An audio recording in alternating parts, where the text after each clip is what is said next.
capitano del Padova, in primis come è andata? Sei uscito per infortunio? Solo un affaticamento? Per una fatica, purtroppo sì, mi auguro di sì.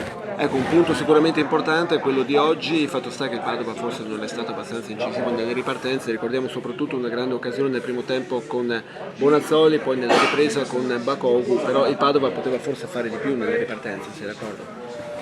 Sì, noi avevamo preparato la partita nel modo giusto perché sapevamo della forza loro a livello difensivo, sapevamo che potevamo sfruttare le ripartenze.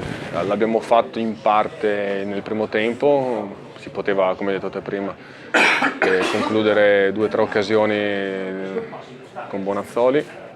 Nella ripresa abbiamo avuto un'occasione importante con il Bakoku che purtroppo non ci è arrivato e quindi ci teniamo a questo punto, bisogna essere in parte contenti perché sappiamo che il cammino è veramente molto lungo e difficile, quindi stiamo mettendo le basi, non c'è tempo, quindi bisogna essere sempre sul pezzo e lavorare. Ci sono stati molti innesti in questa sessione di mercato di gennaio, sono arrivati dei giocatori importanti, oggi ha fatto il suo debutto anche Baragli, è sicuramente un giocatore molto rapido, molto veloce proprio nelle ripartenze, è un Padova che ha tutte le carte in regola adesso per puntare alla salvezza. Sì, quello la società, il mister e tutti stiamo facendo di tutto hanno fatto di tutto per mettere a disposizione una rosa importante, lo sappiamo e quindi da parte nostra bisogna solo scendere in campo, dare tutto come stiamo facendo in queste giornate e lottare fino alla fine.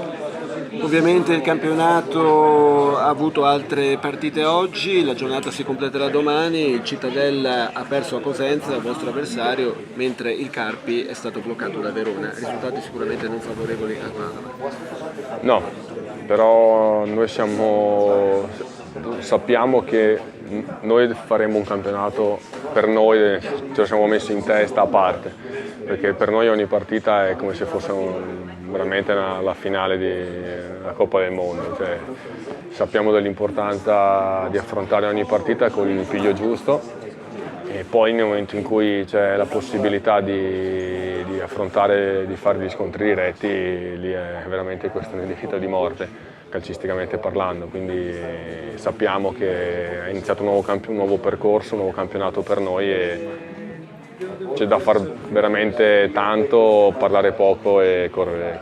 Ecco, un'ultima considerazione a livello tecnico riguarda il reparto, il pacchetto difensivo, di cui tu sei sicuramente un perno molto importante. La difesa a 3 con l'innesto anche di Cherubin e Angelkovic sembra sicuramente più forte rispetto a quella del girone di andata, sei d'accordo? Almeno per quello che si è visto in queste prime 3 partite. Diciamo che è cambiato tanto e come abbiamo sempre detto il lavoro difensivo non parte soltanto dai 3 o dai 2 difensori o dai 4, quello che è tutto un insieme di squadra. E ci sono state partite secondo me dove è mancato questo il giorno d'andata. Adesso dire che no perché è più forte o meno forte. Logicamente c'è una diversa consapevolezza adesso, sappiamo della situazione in cui siamo e quindi tutti devono remare dalla stessa parte, non perché prima non succedeva questo, però come passano le giornate ti vedi sempre lì e quindi da parte di tutti bisogna essere più responsabili. Grazie a Trevor Trevisan, capitano del Padova. Grazie.